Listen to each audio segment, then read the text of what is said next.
went fishing at Sayre Lake yesterday. It was Labor Day. There were a lot of recreational boaters, but it wasn't a very hot day. Never got over 78 or 79 degrees, so they went home early. And the fishing was very quiet and peaceful. No turbulence on the water. And the fish were biting like crazy. I cannot tell you how many fish we caught and released.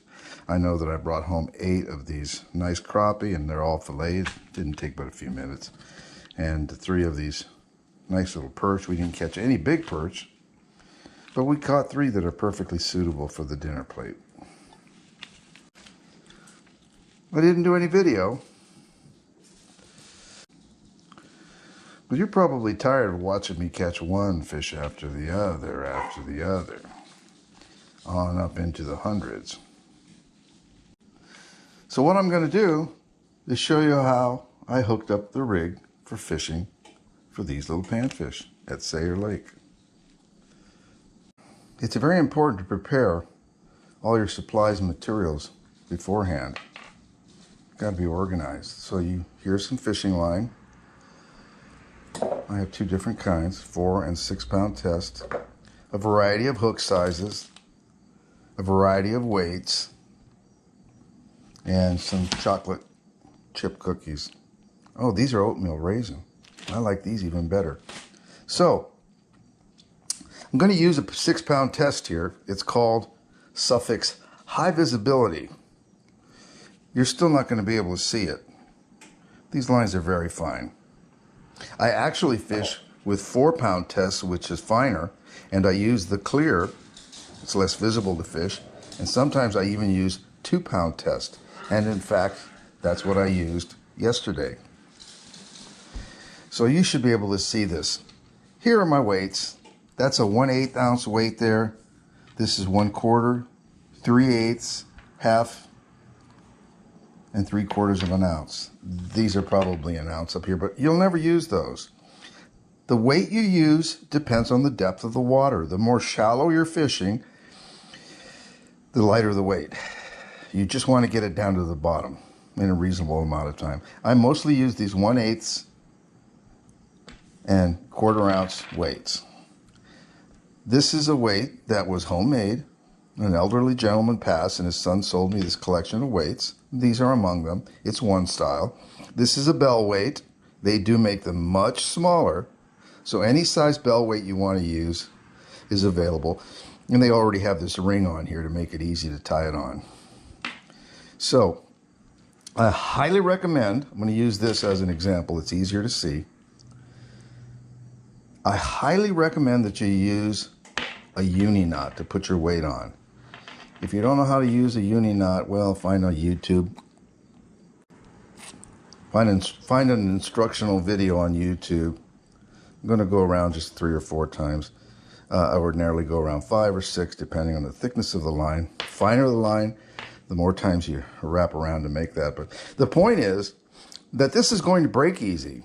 When you're fishing at the bottom, there's a lot of rocks and stuff down there. If your weight falls between 2 rocks and you can't get it out, if it wedges like that between 2 rocks, you want it to break right here so that you don't lose all this other stuff up above. Uni knot breaks real easy.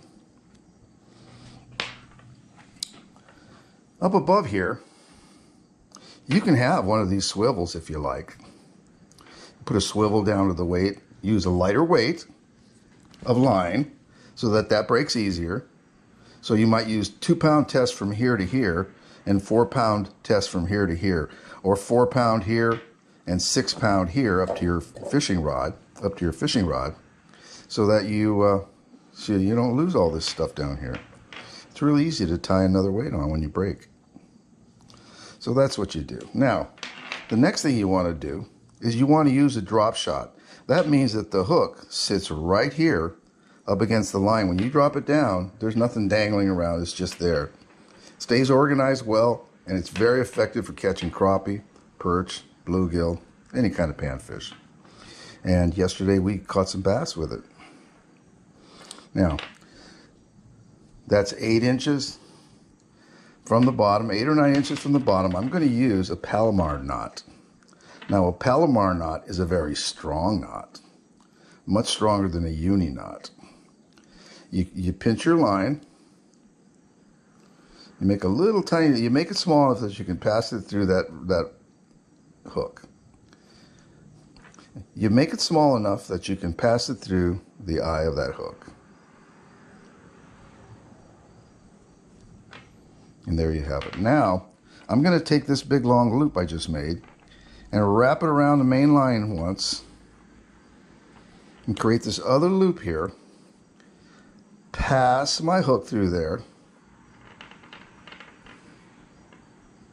And then I'm going to dress that knot real nice. You want to make sure that none of the line is up along the shank of the hook. There's a little slot there where the eye loops around and the metal comes back in contact. That's a sharp place. You don't want any line there. It will cut your line. And that's where it will break. So real close to the bottom. Now I'm looking at about 12 inches total. That's your first hook. Now, your drop shot could be a double drop shot. I can put another one right here, and I can put another one right here. And I'm going to do that now.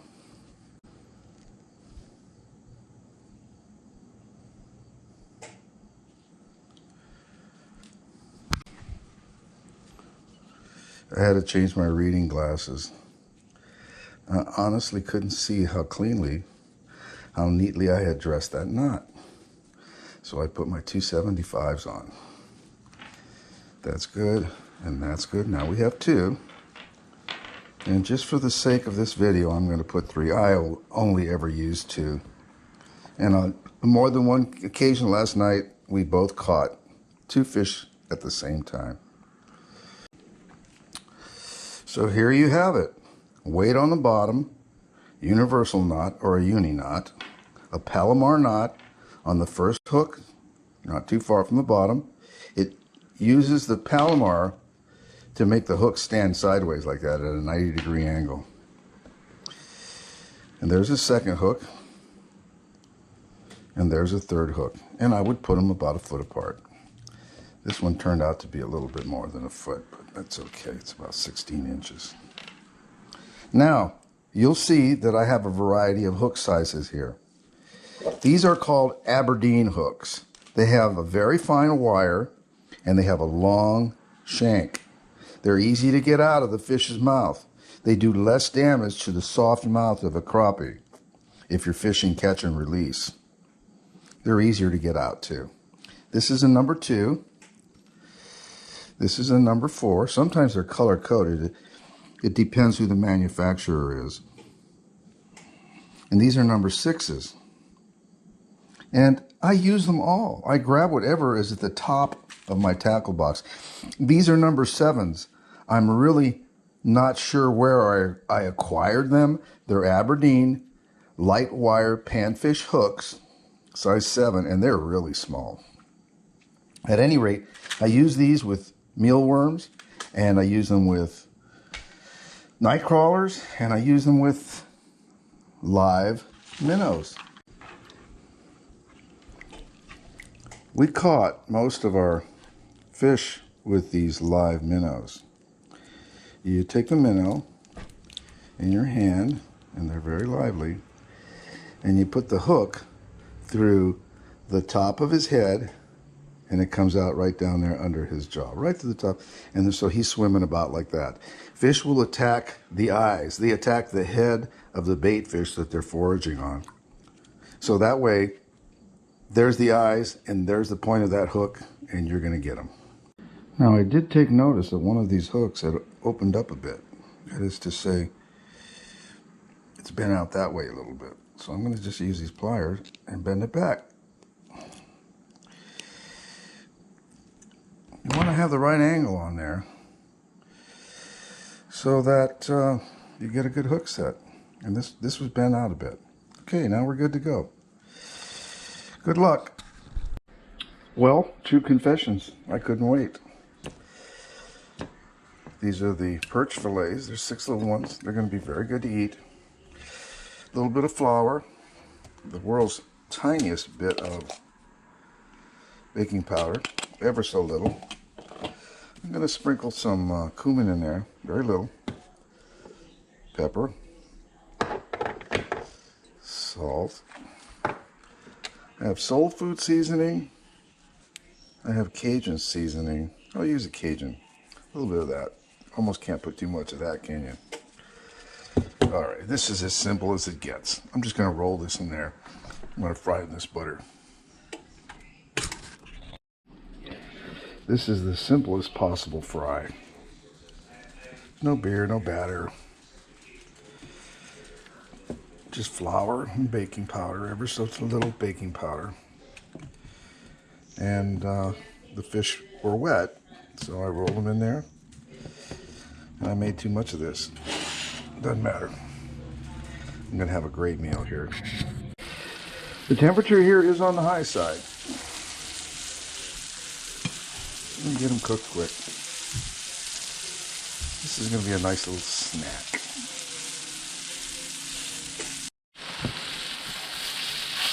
I only flip them once. I checked and that side was nice and brown, golden brown, so yeah, that was ready. Ooh, that's going to be good.